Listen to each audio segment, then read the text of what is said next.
आधुनिक भारत के अंतर्गत हम लोगों ने पढ़ा था कि आधुनिक भारत का प्रारंभ कैसे हुआ, जिसमें पहले पार्ट में पढ़े थे हम लोग यूरोपीय कंपनियों का आगमन, मुगल वंश का पतन और नए राज्यों का उदय। अब दूसरा पार्ट है जिसमें ब्रिटिश उपनिवेशवाद का उदय है, जिसमें हम पढ़ेंगे कि कैसे ब्रिटिश उपनिवेशवाद का उदय भारत में हुआ। इसमें 3 चरण आते हैं। चरण 1 में पूंजी लूटा था, इसलिए इसे वाणिज्यिक चरण कहते हैं। चरण 2 में औद्योगिक पूंजीवाद कहते हैं, जिसमें औद्योगिकरण किया हुआ अपने देश का मतलब।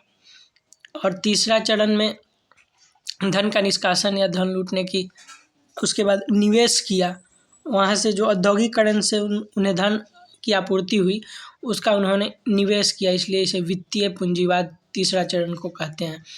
तो ये 3 चरण में बांट के हम लोग पढ़ेंगे ये ब्रिटिश उपनिवेशवाद के उदय के बारे में। इससे पहले हम लोगों ने देखा था कि ब्रिटिश कंपनी कैसे यूरोपीय कंपनियों का पतन कराती है और उसके बाद स्थानीय राज्यों पर नियंत्रण करती है। फिर स्थानीय राज्य पर आर्थिक, राजनीतिक और प्रशासनिक तीनों नीतियों के सहायता से शोषण चक्र बनाती है और उसका शोषण करती है। इस प्रकार यह औपनिवेशिक शासन भारत में स्थापित करती है, जिसके बाद उसके विरोध में स्वतंत्रता आंदोलन होती है। तो इस कालक्रम को हम समझ चुके हैं। तो इसको और विस्तृत रूप से समझने के लिए आगे पढ़ेंगे उपनिवेशवाद का भारत में उदय या स्थापना।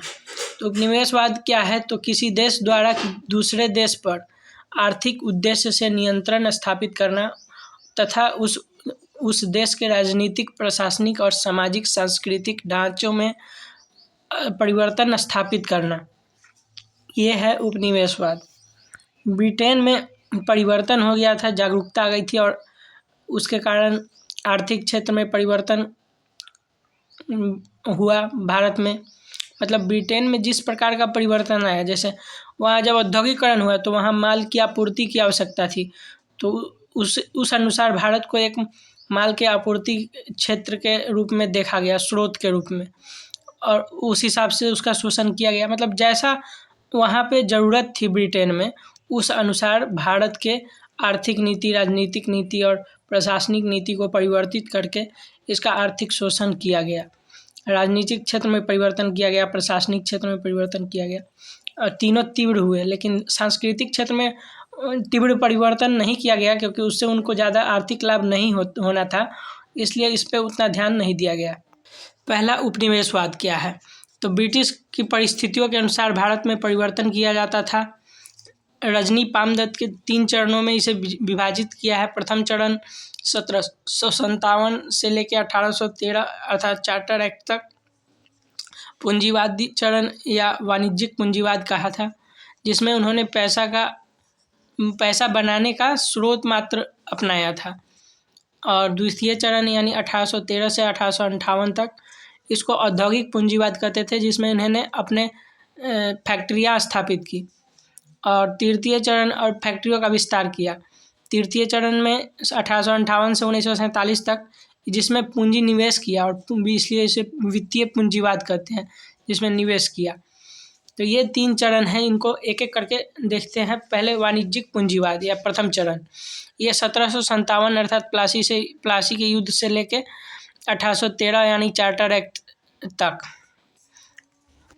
है। इसका कारण था अधिक व्यापार एवं धन की चाहत ब्रिटेन में, इसके कारण इस चरण का विकास हुआ।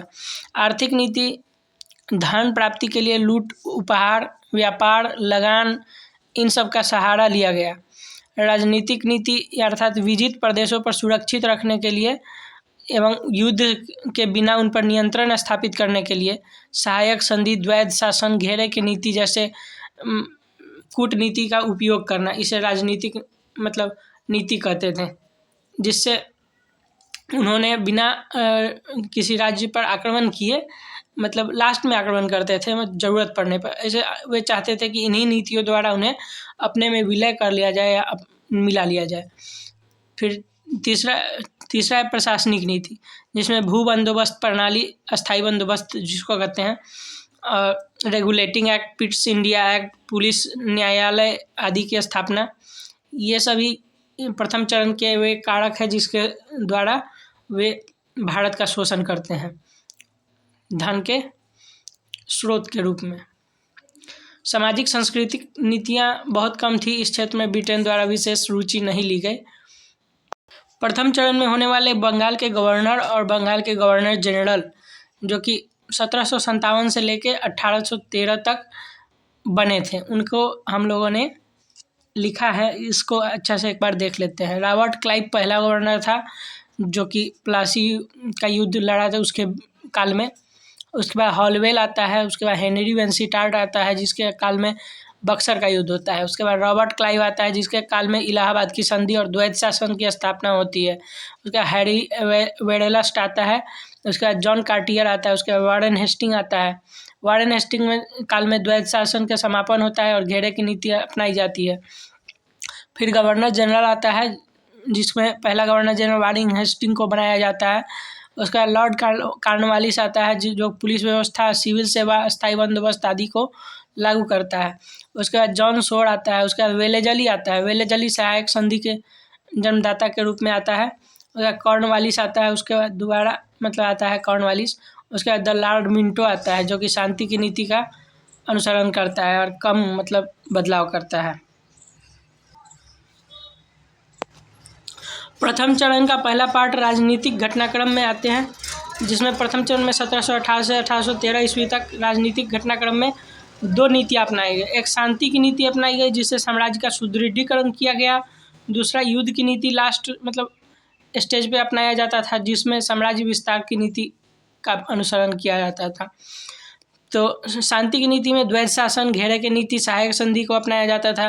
और युद्ध के स्थिति में आंग्ल फ्रांसीसी युद्ध को अपनाया गया मतलब किया गया। उसके बाद बेदरा के युद्ध, आंग्ल मैसूर युद्ध और दो आंग्ल मराठा युद्ध, इन सबों का सहारा लिया गया। द्वैत शासन क्या है, पहले आते हैं शांति की नीति में।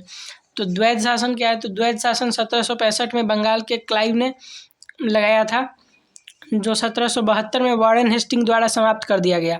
लियोन कार्टियोस ने अपनी पुस्तक डायरकी में द्वैत शासन का सिद्धांत का वर्णन किया है या उल्लेख किया है। द्वैत शासन क्या था, तो द्वैत शासन 1765 में इलाहाबाद में लगाया गया, इलाहाबाद की संधि के द्वारा लगाया गया था, जिसका कारण था धन की चाहत ब्रिटेन में अधिक होना, उत्तरदायित्व से बचना, कर्मियों की कमी, संख्या की कमी के कारण, ये सभी कारण थे जिससे ये द्वैत शासन लगाया गया।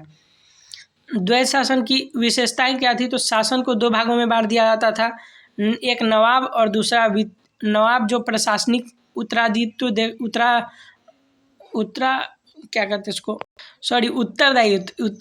देखता था, मतलब नवाब था जो उत्तरदायित्व देखता था प्रशासनिक, और दूसरा वित्तीय अधिकार को देखता था जो कि कंपनी के हाथ में था। तो कंपनी को लाभ होता था और जितना मतलब ये नियम कानून देखना है या जो असल में समाज के लिए ज़रूरत है, जैसे रोड, नली नाले, ये सब, इनको देखने का काम नवाब को दे दिया गया। नवाब अपना बंदोबस्त करने में लगा है और ये वित्तीय अधिकार के कारण लूट कर रहे हैं, सारे धन की संपत्ति का निष्कासन यही कर रहे हैं। और उसके बाद परिणाम क्या हुआ, तो ब्रिटेन पर तो अच्छा प्रभाव पड़ा, धनी होता गया, स्रोत के रूप में इस्तेमाल करता गया भारत का मतलब बंगाल का। और दूसरा, भारत में गरीबी और अकाल जैसी स्थिति आ गई बंगाल में। दूसरा नीति था घेरा की नीति। घेरे की नीति 1772 में से 85 तक लागू हुआ। घेरे की नीति वारेन हेस्टिंग द्वारा लगाया गया, जिसमें अहस्तक्षेप को अपनाया गया, मतलब हस्तक्षेप नहीं किया जाता था। इस नीति में दुश्मन राज्यों को मित्र राज्यों द्वारा घेरा जाता था। प्रारंभिक अवस्था में ब्रिटेन में विजित प्रदेशों पर नियंत्रण बनाए रखने के लिए ये किया करते थे। घेरे की नीति के बावजूद अंग्रेजों ने युद्ध नीति द्वारा मैसूर और मराठों को पराजित किया। घेरे की नीति में क्या होता था कि जैसे किसी राज्य के चारों ओर वाले राज्य अगर कमज़ोर हैं तो उनको आपस में मिला लिया जाता था और एक मिल करके उस मजबूत राज्य के विरोध में या विरोधी राज्य के विरोध में मिल करके लड़ाई लड़ा जाता था या उन्हें हटाया जाता था सत्ता से और उस पर अधिकार कर लिया जाता था। और फिर मित्र राज्यों को कुछ कुछ हिस्सा दे करके अपना अधिकार कर लिया जाता था। सहायक संधि फिर अगला आता है सहायक संधि। तो इसमें है कि सहायक संधि स्वीकारने वाले राज्य हैदराबाद और मैसूर थे, जिसमें पहला हैदराबाद था। इसमें क्या प्रावधान था? तो इसमें सेना पर कंपनी का अधिकार होता था। व्यापार जो विरोधी राज्य जिस पर ये सहायक संधि लागू होता था वो सेना नहीं रख सकता था, उसके लिए कंपनी सेना रखेगी और उसका खर्च जो होगा वो जिस राज्य पर लागू है सहायक संधि वो देगा। इसलिए दूसरा है व्यापार भी नहीं कर सकता था बिना फैक्ट्री या कंपनी के अनुमति के बिना किसी अन्य राज्य या विरोधी राज्य से व्यापार भी नहीं कर सकता था अपने मन मुताबिक। तीसरा है कि एक रेसिडेंट जो था ब्रिटिश रेसिडेंट वो उसके दरबार में रहेगा और जितनी दरबार की जानकारियां हैं वो अंग्रेज़ों तक पहुंचाएगा। तीसरा है विदेश नीति, वो किसी अन्य राज्य से बिना कंपनी के या अनुमति के वो संधि या दोस्ती नहीं कर सकता था। फिर पांचवा है ब्रिटेन की रक्षा दायित्व, मतलब जब अगर उस राज्य पर जिस पर सहायक संधि लगा है कोई राज्य अटैक करता है, आक्रमण करता है, तो उसका सुरक्षा का दायित्व कंपनी उठाता था, लेकिन ये सुरक्षा नाम मात्र करता था। प्रभाव क्या हुए? तो प्रभाव ब्रिटेन पर जो हुए, राज्य पर नियंत्रण और विस्तार हुआ, दुश्मन राज्य जीतने में आसानी हुआ दुश्मन राज्य को, और आर्थिक विकास हुआ कंपनी का। भारत पर क्या प्रभाव हुआ? तो भारत में राज्यों की संप्रभुता पर खतरा मंडराया और संप्रभुता समाप्त हो गई और राज्यों का विलय कर लिया गया बाद में कमज़ोर होने पे। इसमें दो है द्वैध शासन और सहायक संधि पर प्रावधानों पर चर्चा करें, और ये मेंस के क्वेश्चन है, लिख सकते हैं। दूसरा भाग है प्रशासनिक नीतियाँ, कौन कौन सी प्रशासनिक नीतियाँ अपना करके ब्रिटिश कंपनी जो है भारत पर कंट्रोल करना चाहती थी भारतीय राज्यों पर, उसके बारे में।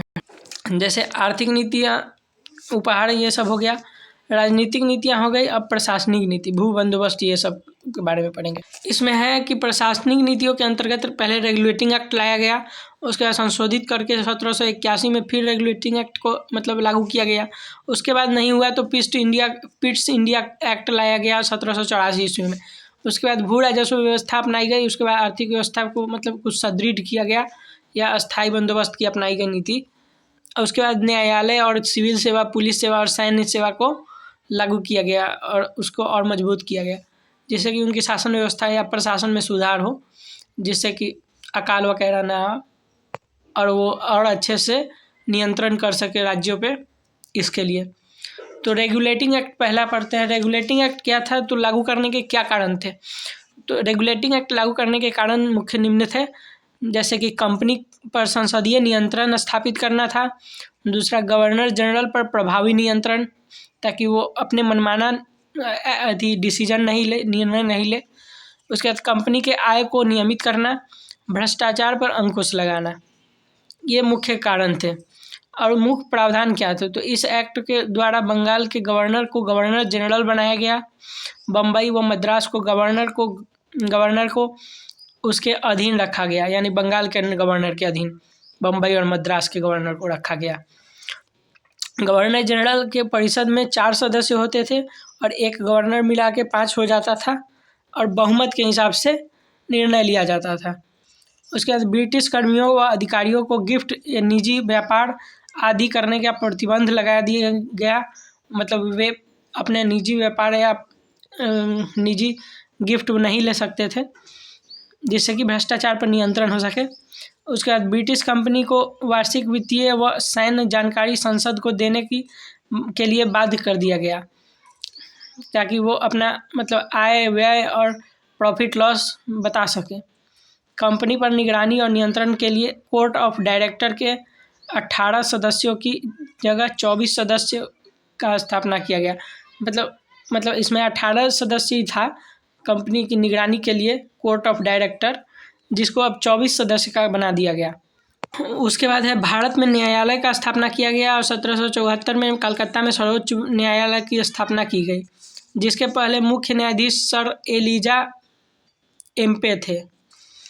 कंपनी की आमद को 6% तक सीमित कर दिया गया, मतलब कंपनी को 6% ही लाभ दिया जाएगा जितनी आमदनी होगी उसका, जिससे कि उसके मतलब ब्रिटिश कंपनी को या उसके संसद तक जो खर्च है उसको निभाया जा सके या पूरा किया जा सके। पहले मतलब कर्ज सधाओ, उसके बाद अपना प्रॉफिट करना, क्योंकि घाटा में चलता था ना, इसलिए यहाँ पे शोषण भी हो रहा है और कंपनी घाटा में भी है, तो पैसा जा कहाँ रहा है। इसका ट्रिक है मतलब इसको याद करने का कि पहले 1773 में रेगुलेटिंग एक्ट लाया गया, जिसके द्वारा गवर्नर को गवर्नर जनरल बनाया गया। कोर्ट ऑफ डायरेक्टर 18 से 24 कर दिया गया। सदस्य का संख्या, वार्षिक वित्तीय रिपोर्ट देने की प्रावधान की गई। सेना के रिपोर्ट देने की प्रावधान की गई। भ्रष्टाचार पर अंकुश लगाने का कार्य किया गया। 4 सदस्यीय परिषद की स्थापना कर दी गई। सर्वोच्च न्यायालय की स्थापना कर दी गई। 6% आय सीमित कर दिया गया। इसके महत्व क्या थे? तो 1773 में ये एक्ट का महत्व इस प्रकार है कि इस एक्ट द्वारा भारत में केंद्रीकरण या केंद्रीकृत शासन की शुरुआत हुई।